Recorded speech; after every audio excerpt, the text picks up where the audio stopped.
Hi everyone, तो कैसे आप सभी। तो देखिए, आज हम डिस्कस करने वाले हैं विद्या अपडेट्स पे। तो अगर आपने विद्या अपडेट्स अब तक सब्सक्राइब नहीं किया है तो जरूर कर लीजिए, क्योंकि हम यहाँ पे ऐसी इंटरेस्टिंग टॉपिक्स डिस्कस करते रहते हैं।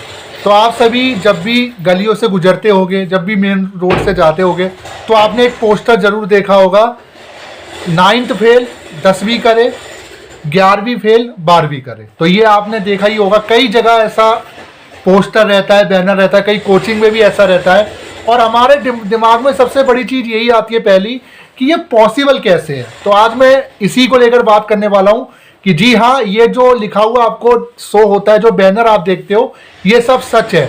अब वो कैसे होता है, सारा कुछ आज मैं इस वीडियो के माध्यम से बताऊंगा। तो वीडियो शुरू करने से पहले चैनल को जरूर सब्सक्राइब कर लेना। तो देखिए, एक्चुअली 9th फेल 10वीं करे, 11वीं फेल 12वीं करे, ये जो लाइन है ये ठीक है। बट अगर ये लाइन अगर आप कहीं पढ़ रहे हो, 10वीं फेल 12वीं करे या 10वीं फेल 11वीं करे, तो ये जो टॉपिक है ये ठीक नहीं है। क्यों? क्योंकि 10वीं और 12वीं बोर्ड है, ठीक है। अब बात कर लेते हैं कैसे पॉसिबल है। तो मैं यहाँ बात कर रहा हूँ NIOS की। अगर जो NIOS के बारे में नहीं जानता, मैं उसके बारे में बता देता हूँ। NIOS, जिसे national institution of open schooling बोला जाता है, और इसका जो हेडक्वार्टर है वो आपको नोएडा सेक्टर 62 में आपको देखने को मिलेगा। और बेसिकली ये जो इंस्टीट्यूट है ये आपके ओपन स्कूलिंग के लिए माना जाना जाता है, जैसे क्रॉस पेंडेंस, जिसे आप पत्राचार बोलते हो। और जितने भी इंस्टीट्यूट वाले हैं, आप ये कह सकते हो कि उन इंस्टीट्यूट वालों का ये जो NIOS है ना, ये उनकी लाइफ लाइन है। अब आप कहोगे सर कैसे? एक्चुअली होता क्या है, होता ये है कि एक तो इन्फॉर्मेशन की सबसे ज़्यादा कमी होती है एडमिशन को लेके।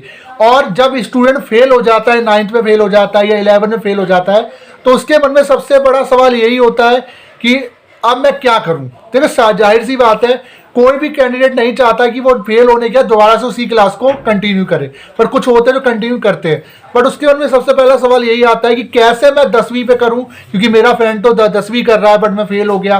तो इसी चीज़ को जो इंस्टीट्यूट वाले हैं वो फायदा उठाते हैं और ऐसा बैनर लगा देते हैं, अट्रैक्टिव बैनर, जो अभी थंबनेल पे आप देख रहे होंगे, 9th फेल 10वीं करे, 11 फेल 12वीं करे। तो ये पॉसिबल है। बट होता क्या है कि कुछ फीस, जो ऐसे मान लीजिए एडमिशन की फीस आपकी 4 या 5 हज़ार रुपये होगी, यही इंस्टीट्यूट वाले उसको 8 हज़ार रुपये से लेके कहीं कहीं 15 हज़ार रुपये चार्ज करते हैं। तो कहीं ना कहीं आप ये कह सकते हो, जितने भी इंस्टीट्यूट है जो ये सब कराते हैं वो इसी से चल रहे हैं, और इन्हीं से ये लोग काम कर रहे हैं, इसी से कमा रहे हैं। अब जिनको जानकारी नहीं है, अब आपको जानकारी मैं दे देता हूँ NIOS के बारे में। तो देखिए, NIOS बेसिकली ओपन स्कूलिंग के लिए जाना जाता है, और ये गवर्नमेंट के द्वारा इसीलिए शुरू किया गया उन स्टूडेंट के लिए जो या तो स्टडी अपनी बीच में छोड़ देते हैं या फेल्ड हो जाते हैं। मतलब ये आपको मौका देता है कि आप 10वीं और 12वीं कर सकते हो, बस 10वीं और 12वीं। इसके अलावा इसमें क्लासेस का कोई मैटर नहीं पड़ता।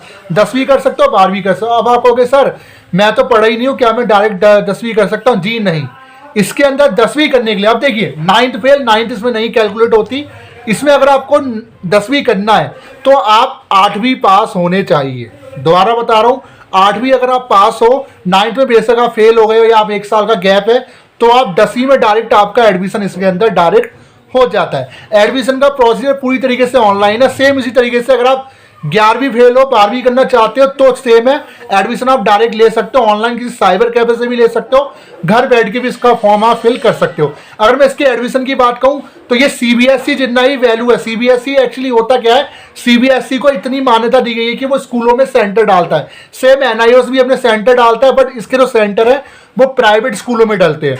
बट दोनों की वैल्यू सेम है, दोनों के मिनिस्टर सेम है। मतलब आप ये कह सकते हो जो अथॉरिटी है वो गवर्नमेंट ऑफ इंडिया की है। अगर CBSE वाला जितना पास करके निकलेगा, जो उसको जॉब मिलेगी, NIOS वाला भी उतना ही एलिजिबल है किसी भी एंट्रेंस के लिए, किसी भी टेस्ट के लिए। तो इस चीज को आप नोट कर लीजिए। फर्क बस इतना है, वो ओपन स्कूलिंग है, ये रेगुलर है, ठीक है।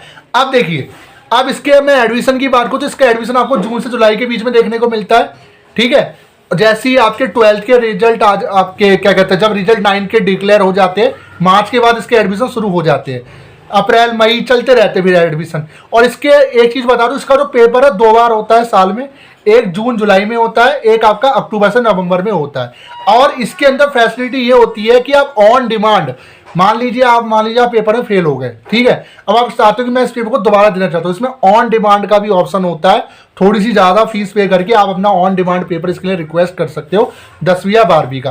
तो जितने भी स्टूडेंट जो जिनको नहीं पता है NIOS के बारे में, थोड़ा रिसर्च कर लीजिए, पता चल जाएगा, और जरूर बताएगा किस किस ने NIOS से अपना 10th या 12th किया हुआ है। NIOS से पढ़ना कोई बुरी बात नहीं है, NIOS बोर्ड है, गवर्नमेंट बोर्ड है, आप NIOS से अगर पास आउट हो कोई उससे दिक्कत नहीं है। बाकी जो भी कैंडिडेट अगर फेल हो रहा है वो NIOS से कर सकता है, बट शर्त ये है इसके अंदर जो प्रैक्टिकल होते हैं, असाइनमेंट होते हैं, वो आपके स्टडी सेंटर पे होते हैं और एग्जाम के लिए अलग सेंटर पड़ता है, यानी दोनों में आपको पास होना पड़ता है। सब्जेक्ट सेम वैसे ही रहते हैं, CBSE में रहते हैं, तो ये चीज़ को आप नोट कर लीजिए। तो ये थी NIOS के बारे में जानकारी। जो आप देखते थे 9th फेल 10वीं करे, 11वीं फेल 12वीं करे, ये स्लोगन ठीक है, बट अगर कई जगह ऐसा भी मैंने देखा है 10वीं फेल 12वीं करे, ऐसा तो पॉसिबल ही नहीं है, क्योंकि बोर्ड फेल वाला बोर्ड तो आपको पास होना पड़ेगा। एडमिशन लेने के लिए कम से कम आपका 8वीं पास होना जरूरी है, तभी आपको 10th में एडमिशन मिलेगा, और अगर आपको 12th में एडमिशन लेना है तो आपका 10वीं पास होना कंपलसरी है, ठीक है। और अगर आप 10वीं में फेल हो गए तो आप ओपन से भी कर सकते हो, कोई दिक्कत वाली बात इसमें नहीं है। तो वीडियो कैसे लगी जो बताएगा। ऐसे इंटरेस्टिंग टॉपिक के लिए हमारे विद्या अपडेट्स को आज ही सब्सक्राइब करें। Thank you.